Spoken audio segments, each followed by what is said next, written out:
राजा साहब ने तो वजारत से जो बात की है, तो हम जो यहाँ पे अदा अनवर की दावत पे आए हैं, जो जिले कांगड़ के सदर भी हैं, तो हम नौजवानों को खास तौर पर वजीर आजम का पैगाम देने आए हैं कि इस मुल्क की बेहतरी के लिए, मुल्क की खुशहाली के लिए वजीर आजम का साथ दें, मुल्क का साथ दें, क्योंकि नौजवान जो है वो एक पढ़े लिखे हैं और वो हालात समझते हैं कि किस तरह से जो चल रहे हैं, तो उस हालात के हिसाब से जो मुल्क के चल रहे हैं, इंटरनेशनल चल रहे हैं, तो नौजवानों का काम है कि जिस तरह से हमारे मुल्क की जो वकार में बुलंदी आई है, जो वजीर आजम साहब ने और चीफ ऑफ आर्मी स्टाफ साहब ने जो की मेहनतों और काविशों से जो इज्जत मिली है इस मुल्क को, वो उसमें हमारी पूरी कौम का सर फखर से बुलंद किया हुआ है। लेकिन ये दौरे का मकसद ये है कि हम नौजवानों को मैसेज देने आए हैं कि इस इज्जत और वकार को मजबूती के थामे रखो और आगे बढ़ो। यही मुल्क के लिए बेहतरी होगी अगर आप बेहतरी के लिए सही तरीके से सही ट्रैक पे काम करेंगे, क्योंकि पहले भी यूथ का नाम लिया जाता था, एक कौम होती थी यूथ जो बिल्कुल बातों पे होती थी। हमारे यहाँ ये नहीं है। हम हमारे वजीर आजम जो बात करते हैं, हमारी हुकूमत में जो बात करते हैं, उस पे अमल भी होता है। कि ये बातें नहीं है, बातों वाले नहीं है। जो वो बातों वाले होते थे, यूथ को इस्तेमाल करते थे, आज तक करते आ रहे हैं। और यूथ के हवाले से जिस तरह से उन्होंने यूथ के जो मैसेज था कि हमारी यूथ जो है ज़हीन है और एक मुल्क के लिए बेहतरीन काम करेगी, उसका उलट उन्होंने किया था। तो आज देखे एक वजीर आजम है, नून लीग का है, हुकूमत है, वो यूथ की बेहतरी के लिए काम कर रही है, चाहे वो लैपटॉप के हवाले से हो या दूसरे मुख्तलिफ किस्म के प्रोजेक्ट्स हो जिसमें यूथ बेहतर काम कर रही है, सीख रही है, ट्रेनिंग ले रही है, नौजवान लड़कियां ले रही हैं और बच्चे ले रहे हैं।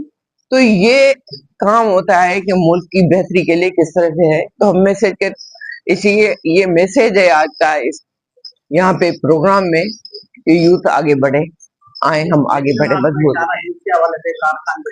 एक बात इमरान खान की नहीं है, देखो नहीं, ये बहुत बात इमरान खान की नहीं है, लेकिन ये एक तो दुनिया ने तो देखा कि किस तरह से यूथ को यूज किया गया, किस तरह से यूथ को इस्तेमाल किया गया, किस तरह से उनके उनके साथ कुछ गलत वायदे किए गए, किस तरह से उनके, आपको पता नहीं है उन्होंने 1 करोड़ की नौकरियों की बात की थी ना, कहाँ गई वो नौकरियां? मुझे ये बताएं, यूथ को फायदा क्या हुआ उससे? अगर कोई एक फायदा मुल्क को तो नहीं हुआ, दूसरों को तो नहीं हुआ, पर यूथ को एक फायदा बता दें कि भाई उनसे यूथ का एक फायदा हुआ है, तो फिर हम कसूर हुआ।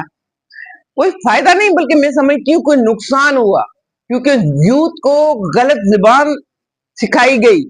उनको बताया गया कि अगर कोई बेहतर काम कर रहा है तो उसके उलट काम करना है, उससे उलट बोलना है, उसे बदतमीजी करनी है।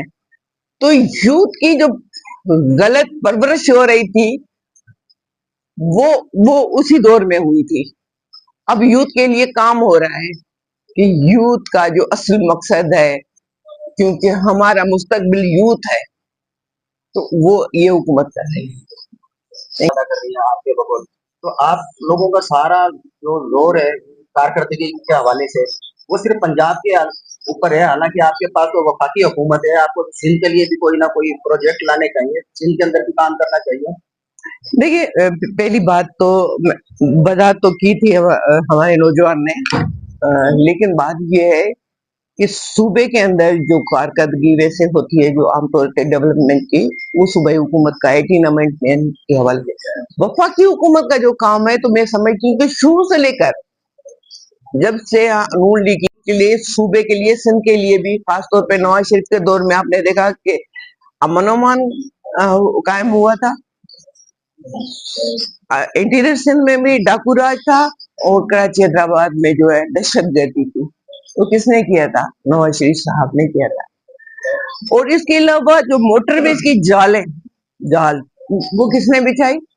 नवाज शरीफ साहब की हुकूमत में और शहबाज शरीफ की हुकूमत में भी उन्होंने ऐलान किया है कि कराची से सखर तक, हैदराबाद से सखर तक जो है मोटरवे बनेगा। ग्रीन बस ये जो है वो कराची में दी है, जो सस्ती आवाम को है।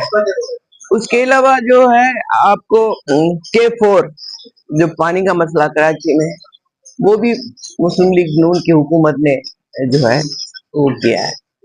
और बहुत सारे प्रोजेक्ट हैं, जैसे रेलवे की बात की थी राजा साहब ने कि रेलवे जो है उसको बेहतरीन तरीके से हर स्टेशन पे उसको मॉडल बनाया जाएगा, हर स्टेशन पे काम होगा, हर जगह पे ट्रेनें जो है काम करेंगी, चलेंगी। पहले ऐसा नहीं था, लेकिन अब ये सारी चीजें हो रही हैं। तो वफाक मैं नहीं समझती हूँ कि कभी भी सिंध को अकेला छोड़ा है, हमेशा सिंध के साथ रहा है, और सिंध हुकूमत के साथ भी। सिंध हुकूमत को भी यही हमेशा कहा है कि बदअमनी हो या कोई भी हो तो हम हाजिर हैं, आप जो है हमें बता दें कि कौन सी मदद करनी है, चाहे वो फंड्स के सिलसिले में हो या फोर्स के सिलसिले में हो, जो भी हो।